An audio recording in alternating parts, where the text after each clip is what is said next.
Oh. Okay, I'm gonna go ahead and call the meeting to order. Tim Han. Yes. Amy Warner. Here. Deb Evans. Here. Gordon. Yes. Donald Baker. Here. Doug Dusendorf. Here. It's the third day. Everything else is the same. We're gonna be, I don't know what your dates say. We had to change them yet again, but it's final now because the letters were sent home. We've been trying to work with sports to try and negate the amount of games that our kids are missing and practices to the best of our ability. Wanted to add that in. So it's May 3rd to the 5th, which is a Sunday morning through a Tuesday night. That's the only change to what you have in front of you. Everything else is the same. And the kids know, and we're gonna make sure they know, they are required to come to school on Wednesday, even though they're super tired, because we'll be doing that very late on Tuesday night. Any questions? How many kids do you have going? Don't know yet. Because they haven't put their deposits down yet, we can't tell you numbers, but 29 of them said either yes or maybe we took a vote. Out of a Whatever that class is. of 40 36? something? 40? 44? I don't know exactly. Yeah. And we have 4 chaperones lined up, but depends on how many kids sign up. We may only take 3, depending on how many we feel like we need and who signs up to go. How is it impacting sports? Do you know? It's not bad. I mean, wherever we put it, it's not gonna be great. Cause I know This is you the had said. least that- amount that it will impact as of right now. Right. Things could change. Because I know, are they still, and I know this is outside the scope of the senior trip per se, but last year they didn't have any games the week of Easter break. And this doesn't fall during Easter break. No, it correct? falls after that, Okay. by about 2 weeks, I think. Okay. But before playoffs. Correct. We'll be playing the last week of March this year because we're gonna have a very wonderful spring. It'll be dry. Oh, We'll yeah. get all of our games in, so we won't have any makeup games to That's a worry great about. idea. May 3rd through 5th. Yes, keep playing the weather down. That's all, it's all done. Consider it done. Any other questions? Okay, we plan Sounds to good. collect money starting January 17th. We're only gonna do 2 payments because of when the final payment's due, so it's gonna be a smaller chunk and then a larger chunk. And we explained that in the letter, which we cleared with Yes. Sarah. So, Yeah. okay? Thank Thank you. you. Thank you. Thank you. Thank you, Steph. Mr. Brockway, into what you wanted to address, the rules changes. Yeah, so it was brought up at the last athletics meeting about the transfer rule, so I wanted to bring it to kind of let the board read it, and then it's a new little policy, just because we have an open enrollment, so you guys are aware of it. And, take my pass here. So, basically,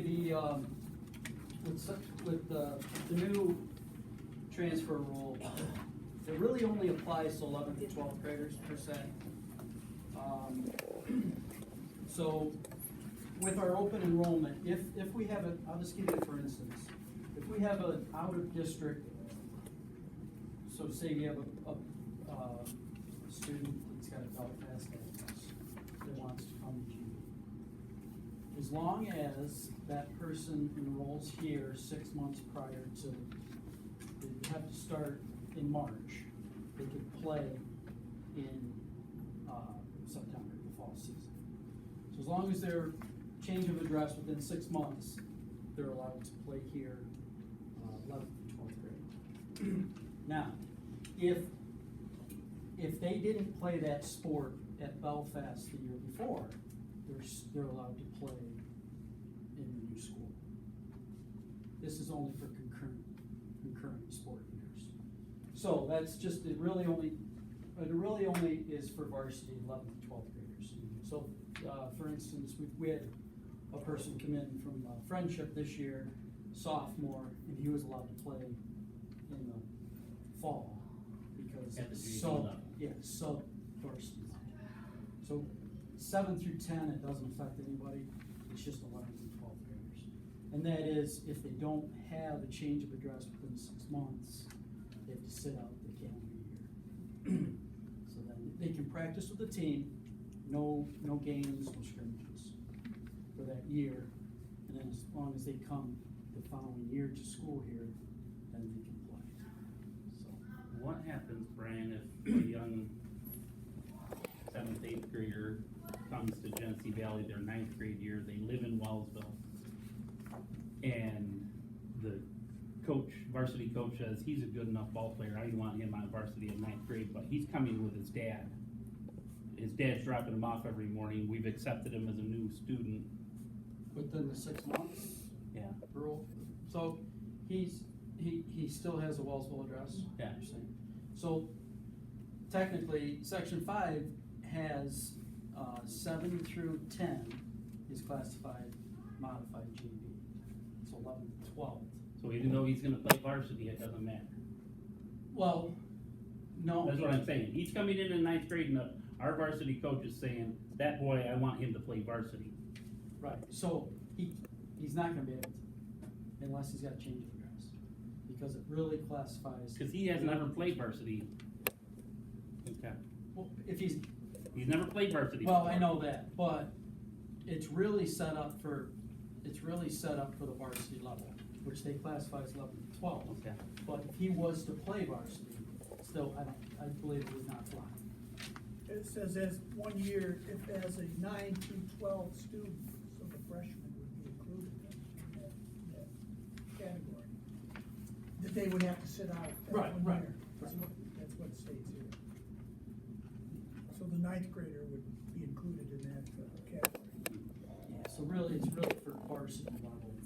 So if you're playing a varsity Right. sport and you don't have a change of address, you would have to sit out. Remember Garrett Glass Mm-hmm, came as a sophomore? yeah. He had to sit out a year, Yeah. but he was my manager, Yeah. so that's how we get to. Yeah. Yeah. So no matter what,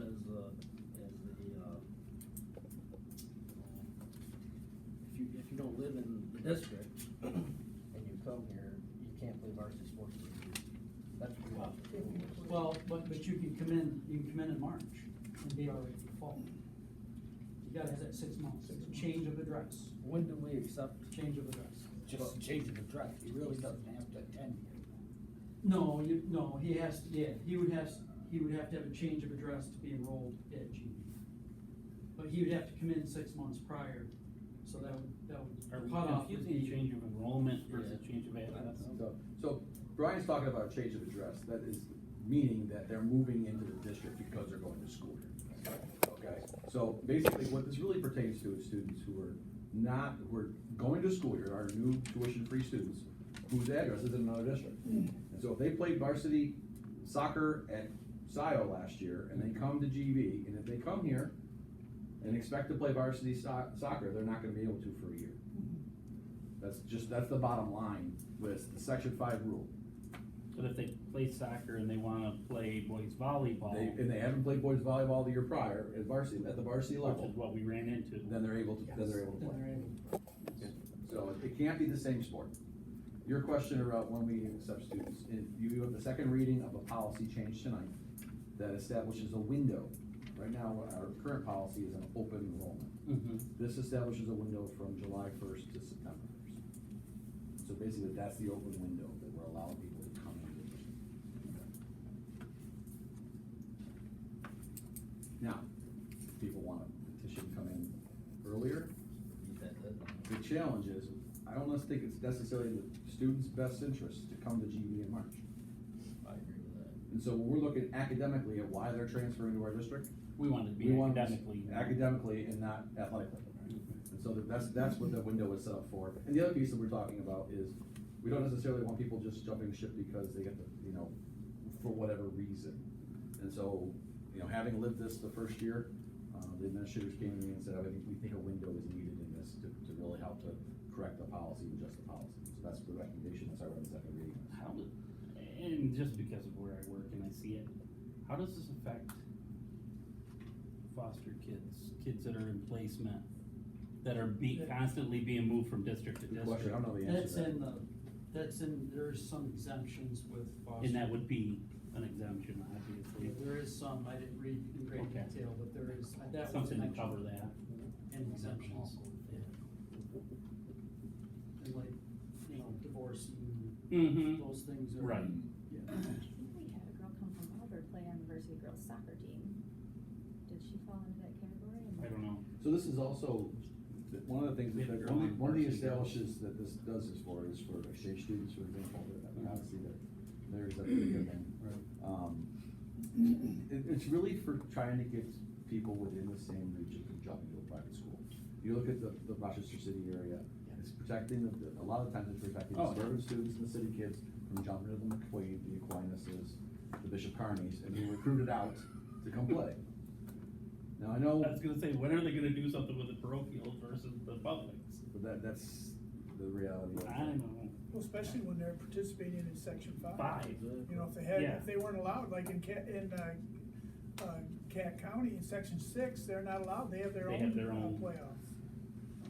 But they are in section 5, we've had that go around for a long time. Okay. No, sorry, Brian. We get onto that, you know you were gonna do that. I'll see ya. Have a nice night, Mr. Brown. See ya, Brian. Being that there are no other persons to address the board, I need a motion and a second to approve the board minutes of November 18th, 2019. Josh? Amy? Any questions about the board minutes? All those in favor? Opposed? Motion carries. The administrators' reports are on the table, Chair, Chair. for those that didn't receive them via email. Ms. Ostrander, business report. Capital project, things are looking very good, surprisingly.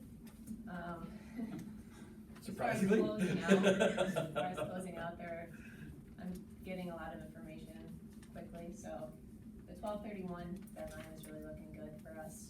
We're really missing 2 things, and I'm expecting to get those this week, so should be in good shape for As that. far as paperwork things. Paperwork, Project strictly things. paperwork. Gotcha. project things, Everything's in good shape. too. yeah, they're Good. going Very good right. shape. So, yeah, that's pretty much been my life these past few weeks, so, does anyone else have any questions? Thank you, Aaron. Yep, thanks. I need a motion and a second to approve the treasurer's report. Bud? Bev, thank you. Any question on the treasurer's reports? All those in favor? Opposed? Motion carries. Need a motion and a second to approve the warrant reports. Bev? So, second. Thank you, John. Any questions on the warrant reports? All those in favor? Opposed? Motion carries. Need a motion and a second to approve the fund transfer from general funds to the capital fund in the amount of $100,000 for the 2020 capital outlay project. Amy? Second. Josh, thank you. Any questions about that? All those in favor? Opposed? Motion carries.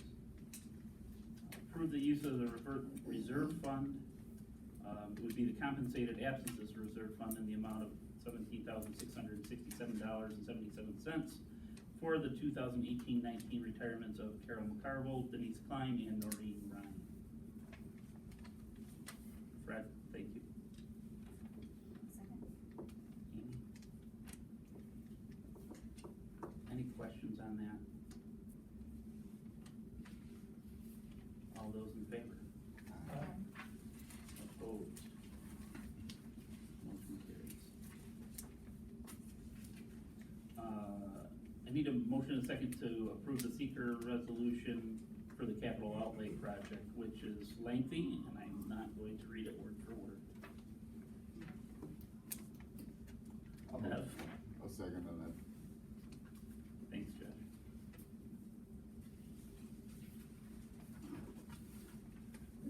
Any questions on that resolution? What they're looking to do? Or have done in this case? All those in favor?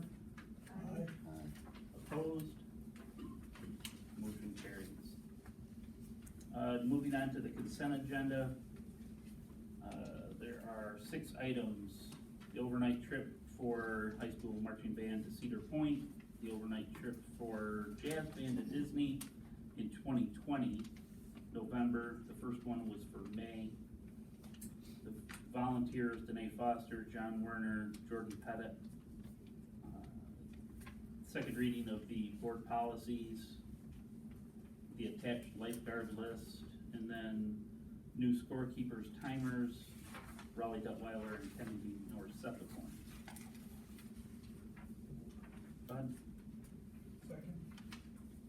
Don, thank you. Questions? Which Brian hadn't allowed?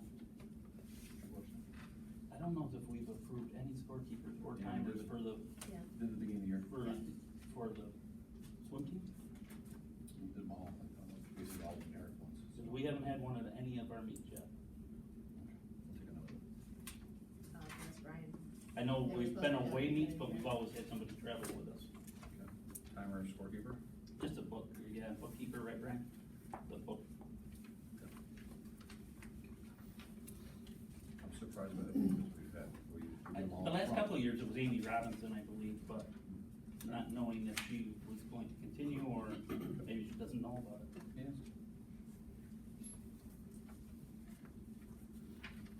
Any other questions? All those in favor? Opposed? Abstain? Abstain? Okay. 6 yes, no nay, 1 abstention. Motion carries. Personnel action items needed. A motion and a second to approve the list of volunteers, or not volunteers, substitutes. Kim Hannon, Melody Mills, Kelly Gordon, Caitlin Sands, Connie Taft, Kate Ford, and Carson Werner.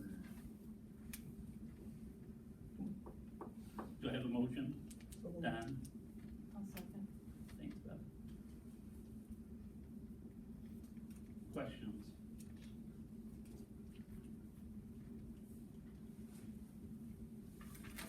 This Warner. Huh? Yeah, the Warner character. Finger. All those in favor?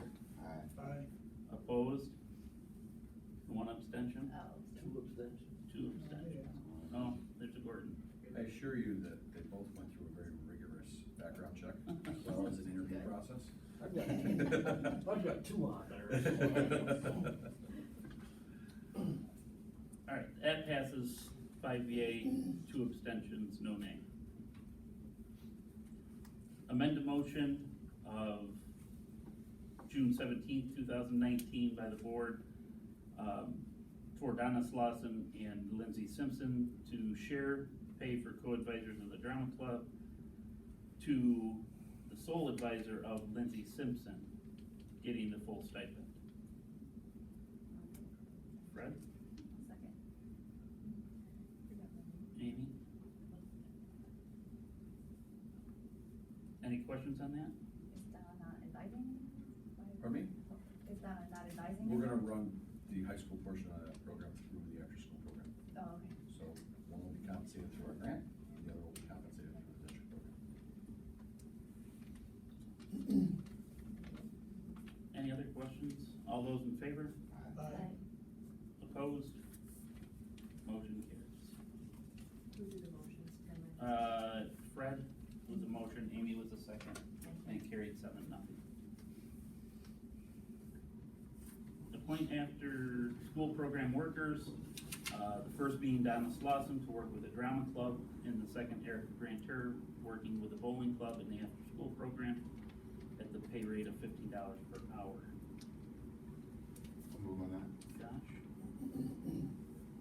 I'll second. Deb, thank you. Any questions on that? That answers part of your question. All those in favor? Aye. Opposed? Motion carries. Approved maternity leave for Lindsay Simpson from June 1st approximately to September 30th of 2020.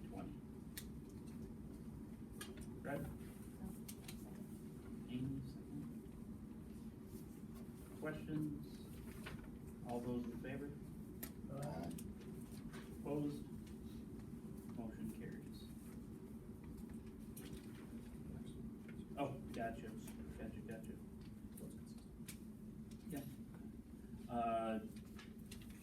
On E, create 2 after-school supervision monitor positions for the after-school program, or after-school activities. On your agenda, it should be, instead of minimum wage, it should be $15 per hour per the grant. So if you would amend that. Any motion? So moved.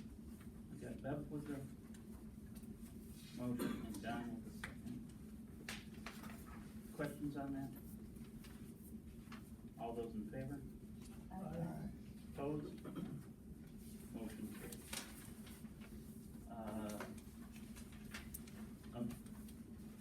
And letter F is on your addendum, and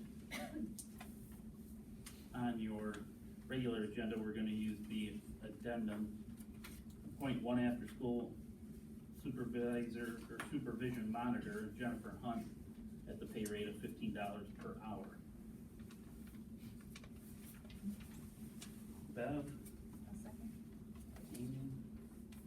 Questions? All those in favor? Aye. Opposed? Motion carries. And G is the same thing.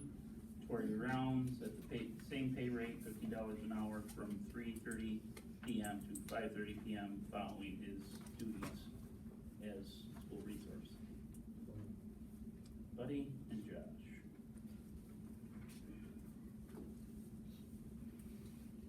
Questions? All those in favor? Aye. Opposed? Motion carries. Before I turn it over to you, I do have from, I believe it's Ms. North Horn, I just need your approval to do the same thing that the board normally does for the yearbook, the yearly ad. I believe it's a half-page ad, and you guys are all right with that, or do you wanna do a full page? Or a quarter page, or business card? Whatever we've done in the past. We'll continue to do the half page. Okay. I will send that off to her. Dr. Schmidt? Couple things to update you on. Aaron and I met this past week with Steve Pursuti, just trying to get an update on where we were with possible lease. And from Steve's words, he said the Diocese of Buffalo has been a little bit busy. And so he hasn't necessarily heard anything back yet, but he was gonna check in for us to see where we were with the lease. And so if you remember with our solar project, when we left it with the cemetery board, is that they were seeking permission from the diocese, so for them to lease us the property. And then what we need from them is, in essence, a piece of paper that says they have an intention to lease the property to us. And our next step would be to file an application with the Rochester Gas and Electric Company to see if this is feasible. Steve also informed me that the former Success Golf site is being looked at as a possible large solar field. I was told about 80 acres, according to Steve, is putting in over on that site as well. So just so you're aware that, so we haven't forgot about it. Honestly, it wasn't necessarily high on our project list over the last couple of months, right here. As far as the Innovation Center, we are about there. Finally, siding, if you haven't driven out back, take a drive out back in the daylight, you can check the siding out. Floors are done, the punch list items are coming through, the equipment is being installed. Fitness center is open, last count, we have over 200 members already who've been trained and gone through, not counting who Mr. Brockway filled in today. If you're getting any questions about the availability of the fitness center, the rules are pretty simple. If we have people in the building, it'll be open.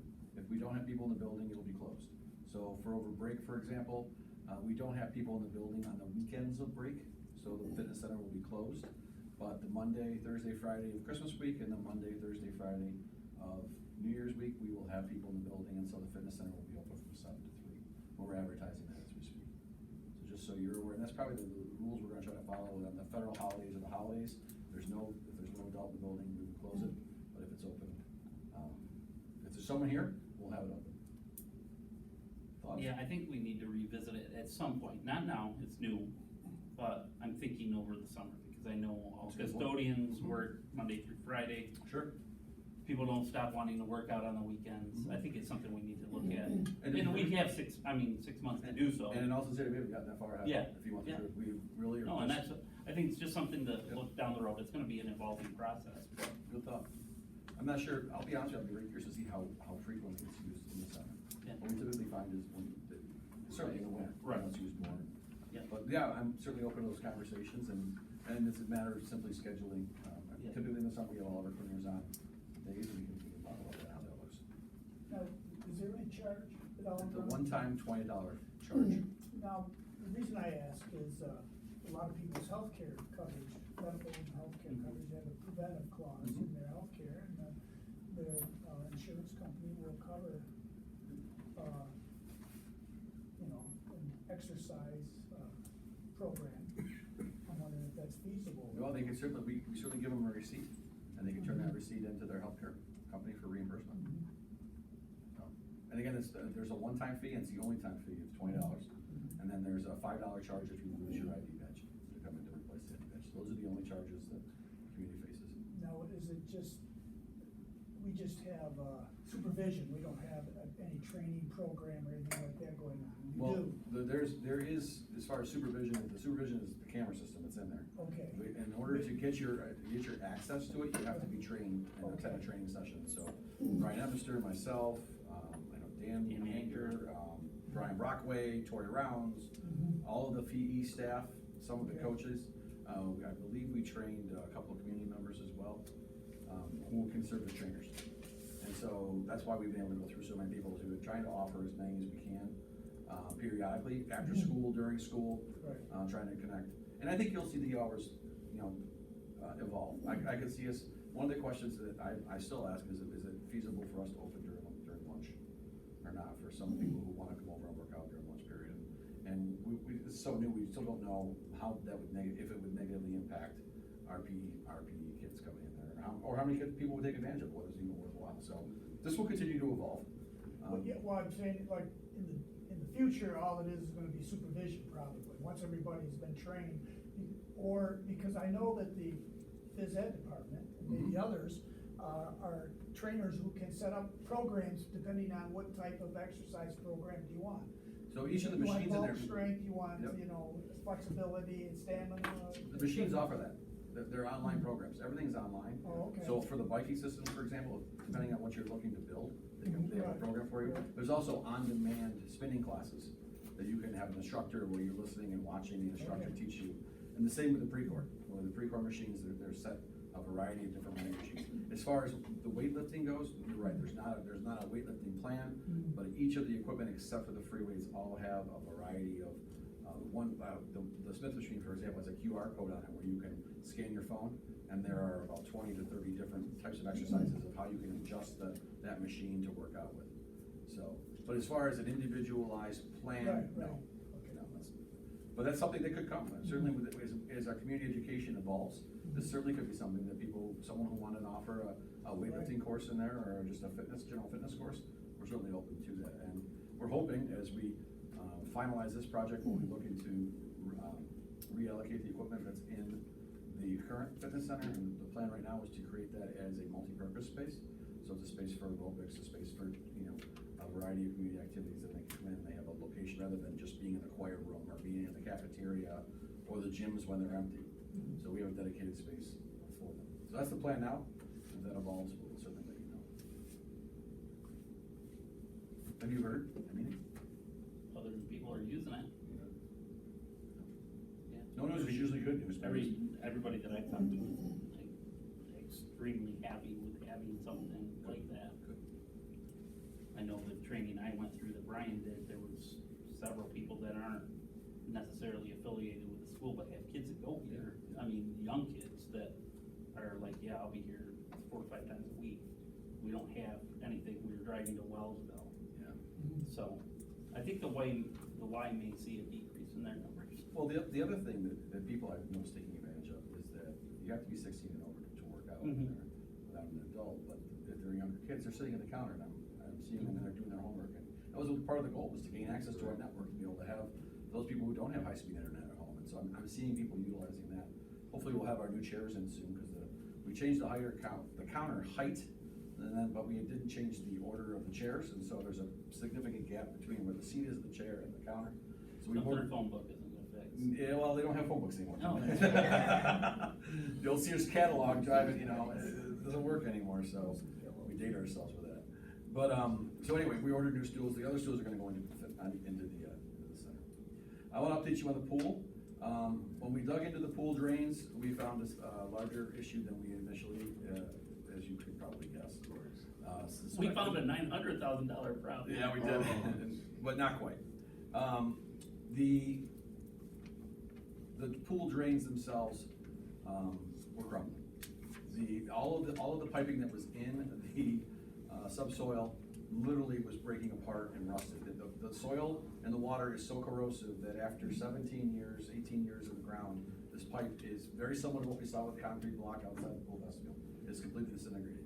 There were significant sections of the drains where they were literally draining right into the subbase. There was nothing for it to drain into.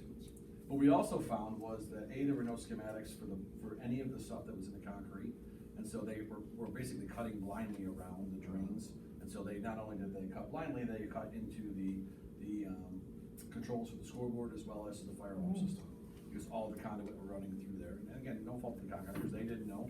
And our last people who built the pool unfortunately didn't give us the as-bills as we expected. So we have they're in the process of pouring the pillars. And by pillars, they're 2-foot pillars, posts where the drain seams will be sitting on. They've got a plan for the new piping to go in, and then we have a quote for the conduit to go in to replace. We are upgrading the pool scoring system, so it will be a portable system now, rather than having to actually plug in for the main timers, which is an upgrade that'll help us. We've got the new starting blocks, new diving board will be going into it. We finally got approval last week for flexible flooring in there.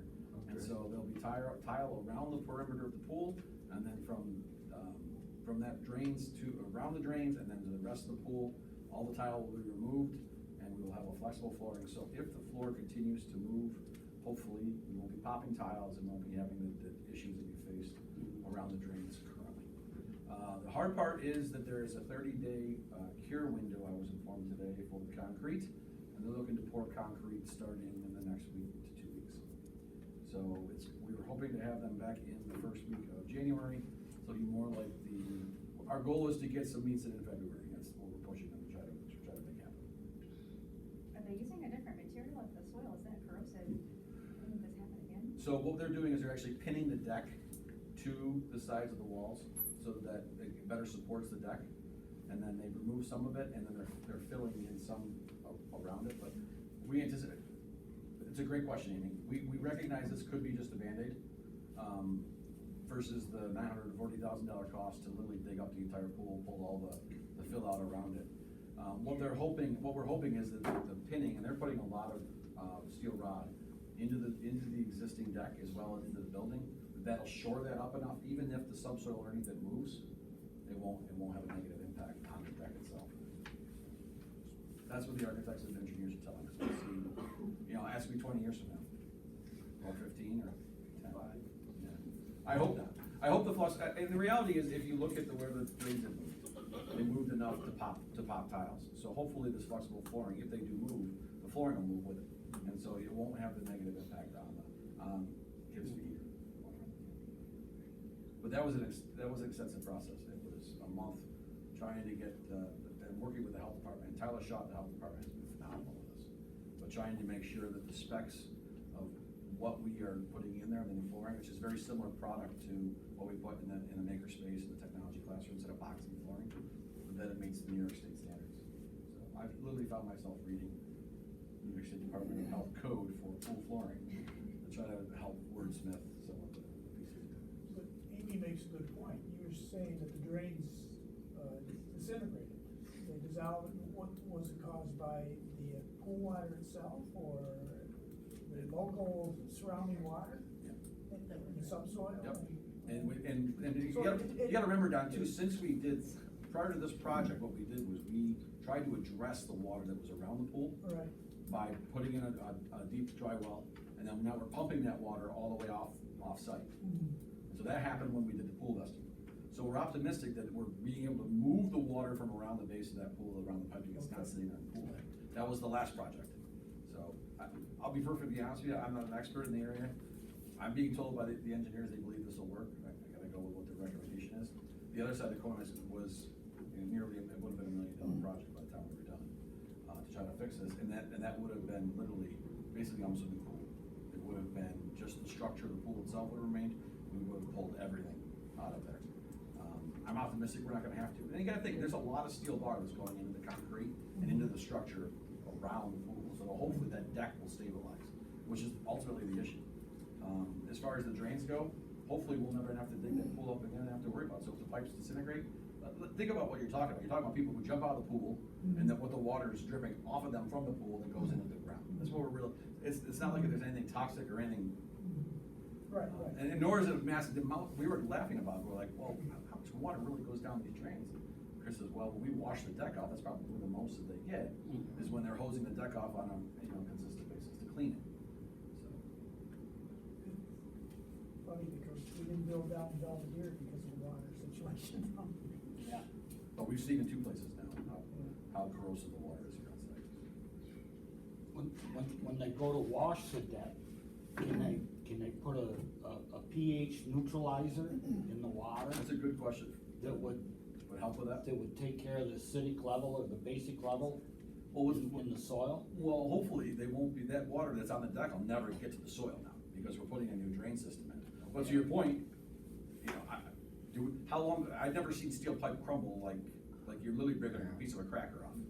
So. Well, and my understanding is some of the fill that went around the pool that's supposed to harden in time, when they got in there, they were putting their hand, it was like picking up wet coffee grounds. That's exactly That it what it had looked like. never dried, it had never It hardened. looked like wet coffee grounds because of the amount of water that's around. So, and I think that goes back to the spring issue, Yeah. and it's just never dried. So that's what I know about the pool at this point.